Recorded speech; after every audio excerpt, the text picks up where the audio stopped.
There was movement at the station, for the word had passed around that the colt from Old Regret had got away and had joined the wild bush horses. He was worth £1,000, so all the cracks had gathered to the fray.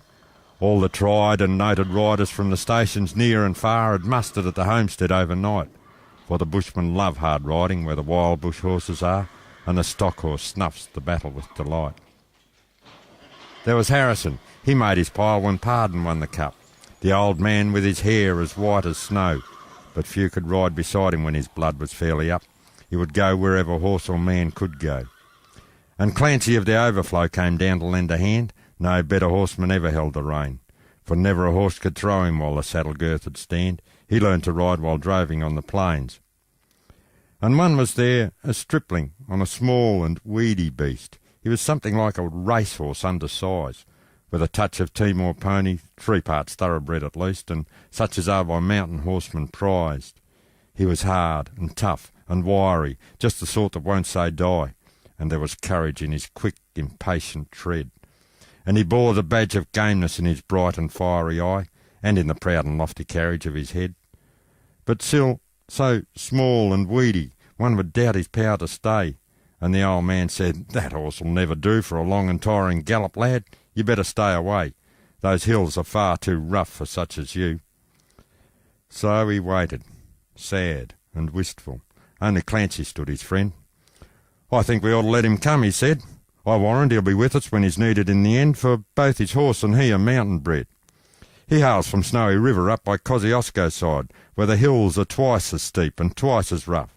The horse's hoofs strike firelight from the flintstones every stride, and a man who holds his own is good enough.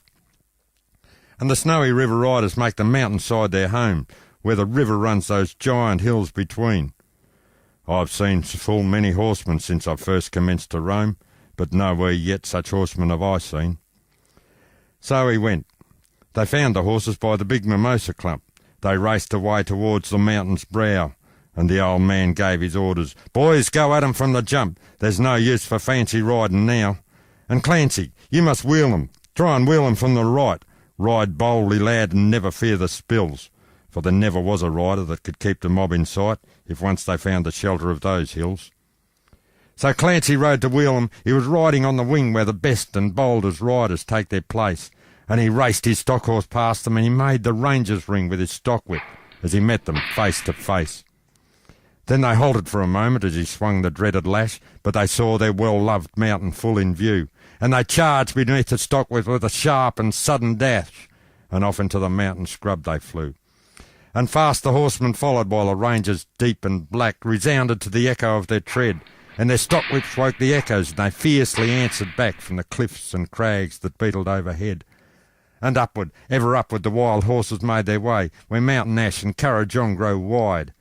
And the old man muttered fiercely, "We may bid the mob good day. No man can hold them down the other side." When they reached the mountain summit, even Clancy took a pull. It might make the best and boldest take their breath, for the wild hop scrub grew thickly, and the hidden ground was full of wombat holes, and any slip was death.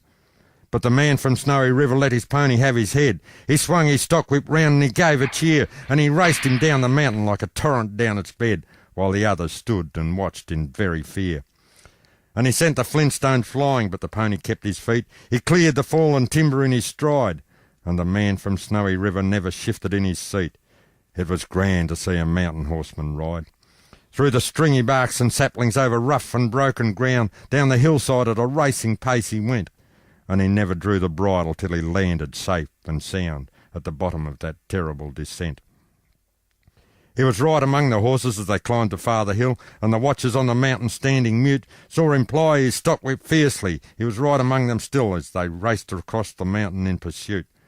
Then they lost him for a moment where 2 mountain gullies meet in the ranges, but a final glimpse reveals, on a dim and distant hillside, the wild horses racing yet, with the man from Snowy River at their heels.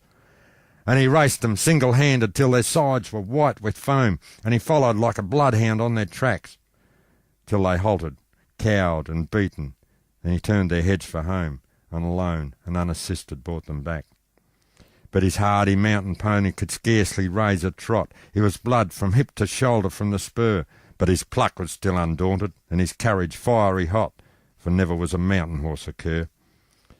And now, down by Kosciuszko, where the pine-clad ridges raise their torn and rugged battlements on high, where the air is clear as crystal and the white stars fairly blaze at midnight in the cold and frosty sky, and where around the overflow the reed beds sweep and sway to the breezes and the rolling plains are wide, there the man from Snowy River is a household word today, and the stockmen tell the story of his ride.